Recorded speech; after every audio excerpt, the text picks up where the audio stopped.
शिक्षक का प्राथमिक कर्तव्य ज्ञान प्रदान करना है और ये शिक्षण से आता है। लेकिन जिस स्कूल में शिक्षक ही ना के बराबर हो, वहां की शिक्षण व्यवस्था किस तरह की होगी, ये आप खुद अंदाजा लगा सकते हैं। घोर नक्सल प्रभावित इलाका खल्लारी में शिक्षा व्यवस्था बदहाल है। यहाँ शिक्षकों की कमी के चलते स्कूली बच्चों का भविष्य अंधकार में है। शिक्षण सत्र 2023-24 में यहाँ 10वीं कक्षा का परीक्षा परिणाम शर्मसार कर देने वाला है। पूरे धमतरी जिले में खल्लारी गांव के शासकीय स्कूल का परिणाम बेहद खराब रहा है। बताया जा रहा है कि यहाँ सिर्फ 3 शिक्षक के भरोसे ही स्कूल चल रहा है। यहाँ शासकीय स्कूल में कक्षा 1 से 10वीं तक कक्षाएं लगती हैं, जो सिर्फ 3 शिक्षकों के भरोसे है।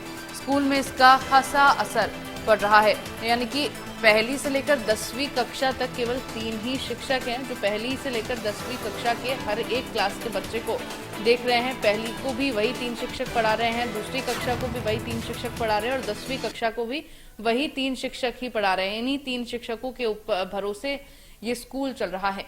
तो शिक्षकों की कमी के चलते किस तरह से बच्चों का भविष्य अंधकार में डाला हुआ है, उसकी कुछ तस्वीरें आप अपने टीवी स्क्रीन पर देख सकते हैं। जिम्मेदार अधिकारी इस पर कोई ध्यान नहीं दे रहे हैं।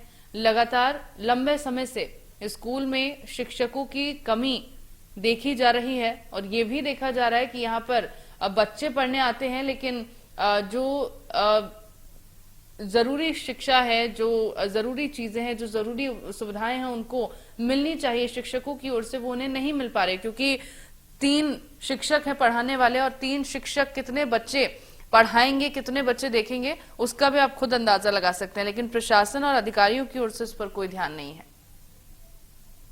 70 किलोमीटर दूर जो नगरी इलाका है, उसके घोर नक्सल क्षेत्र खल्लारी इलाके में पहुंचा हुआ हूं और इस वक्त मैं मौजूद हूं हाई स्कूल खल्लारी में। यहाँ का आपको नजारा दिखाता हूं मैं, जो कल बारिश के बाद जो ये नजारा देख सकते हैं आप, जो इस प्रकार के जो स्कूल है ये पूरा पानी से भर चुका है, जिसके कारण जो बच्चे हैं यहाँ आने में काफी दिक्कतों का सामना करना पड़ता है।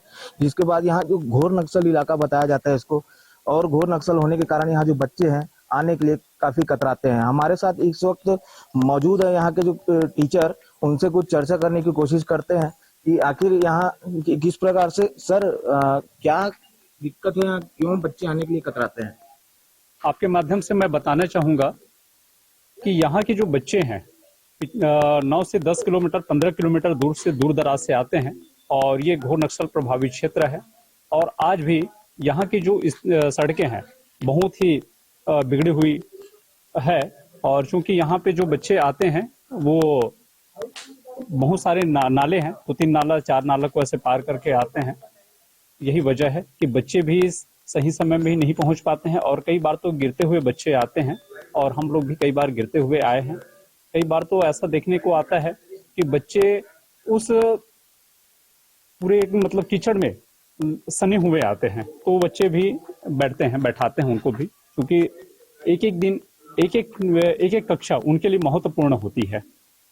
एक जानकारी हम लोग को लगी है, यहाँ जानकारी लगी है कि जो पिछले वर्ष जो 2024 में जो 10वीं क्लास यहाँ हुआ था, जिसमें एग्जाम दिए गए थे जो बच्चे, उसमें से 8 बच्चे ने एग्जाम दिया था। एक महत्वपूर्ण जानकारी ये है कि 8 में से 7 बच्चे हैं वो फेल हो चुके थे और उसमें 1 बच्चे है वो जानकारी पास हुआ था, ये हमको जानकारी लगी। उसी को समझते हैं सर से। सर ये क्या मामला है कि 8 बच्चे में से 7 बच्चे जो फेल हुए थे, 1 बच्चा पास हुआ था, ऐसा क्या कारण है कि 7 बच्चे फेल हो गए एक क्लास में 10वीं बोर्ड में। जी, सत्र 2023-24 में जो परीक्षार्थी शामिल हुए थे उसमें 8 ही बच्चे शामिल हो पाए थे और 8 में से 1 बालिका थी, वही पास हो पाई।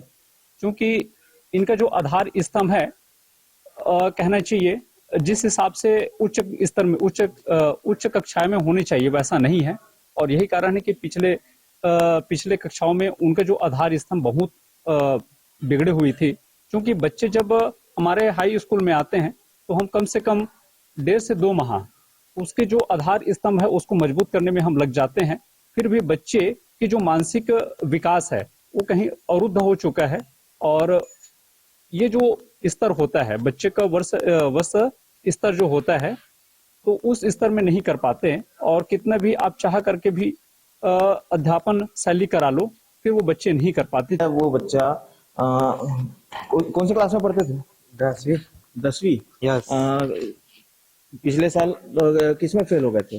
शायद 5 विषय 5 विषय में फेल हुए थे। Yes. कौन कौन सा विषय था? इंग्लिश और गणित, विज्ञान, सामाजिक विज्ञान, संस्कृत। क्या कारण था, कैसे फेल हो गए? फर्क नहीं गया था।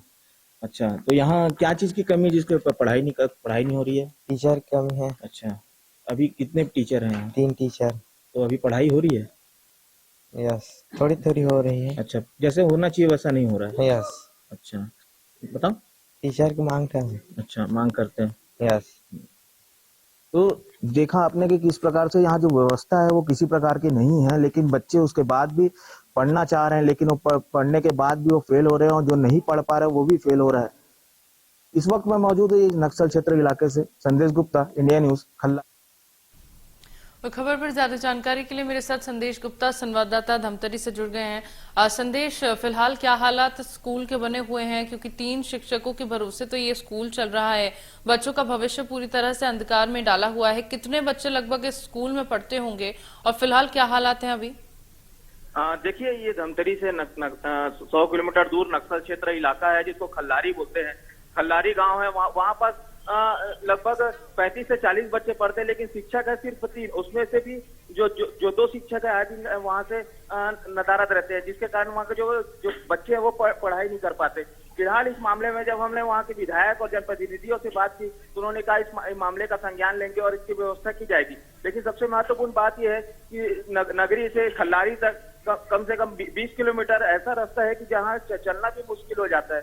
फिलहाल इस मामले में भी हमने जब धमतरी कलेक्टर और जो विधायक है उससे बात की तो उन्होंने कहा कि इस मामले में हम जल्दी जो टीचर है उसकी व्यवस्था करेंगे और रोड की भी व्यवस्था करेंगे ताकि वहाँ बच्चे पढ़ पाए। लेकिन ये दुखद बात है कि जो बच्चे हैं 10वीं बोर्ड में, उसमें से 8 में से 7 बच्चे फेल हो जाना, ये बड़ी बात है। अब देखने वाली बात होगी आने वाले सत्र में बच्चे किस तरीके से पढ़ाई करते हैं और शिक्षा की व्यवस्था हो पाती है कि नहीं हो पाती। जी बिल्कुल संदेश, जिस तरह से शिक्षकों की कमी स्कूल में है, उस कमी का सीधा असर बच्चों की शिक्षा पर पड़ रहा है, जिसकी वजह से जहां बच्चों को अच्छा परफॉर्म करना चाहिए वहीं बच्चों का परफॉर्मेंस पूरी तरह से डाउन हो रहा है और इस तरह बोर्ड की परीक्षा में बच्चे फेल होते हुए नजर आ रहे हैं। संदेश, अगर देखा जाए तो कितने वक्त से लगभग शिक्षकों की कमी स्कूल में देखी जा रही है? हमको जानकारी मिली है, जब गांव में मौके पर पहुंचे हुए थे तो वहाँ बता दें कि लंबे समय से जो वहाँ शिक्षकों की कमी है वो नहीं हो पा रही, जो भरपूरी है वो नहीं हो पा रही। क्योंकि बता दूं घोर नक्सल क्षेत्र है, वहाँ जाने के लिए जो शिक्षक है वो कतराते हैं। इसके कारण जो ये इलाका है वहाँ जाने के लिए शिक्षक कतराते ही हैं, क्योंकि वहाँ इतने दूर जाने के लिए अपने दूसरे जगह ट्रांसफर करवा लेते हैं जो शिक्षक है। फिलहाल अब देखने वाली बात होगी शासन प्रशासन इसमें क्या ध्यान देता है और वहाँ शिक्षकों की भरपाई कर पाता है कि नहीं कर पाता, और जो बच्चे हैं उनके भविष्य के आगे खिलवाड़ न हो इस कारण उनको शिक्षा की व्यवस्था करनी चाहिए। जी बिल्कुल संदेश, ये देखने वाली बात होगी कि किस तरह से इन बच्चों के भविष्य को उज्जवल बनाया जाता है और किस तरह से जो शिक्षकों की कमी है उसको पूरा किया जाता है ताकि बच्चों को इसकी भरपाई ना करनी पड़े। बहुत शुक्रिया आपका तमाम जानकारी साझा करने के लिए।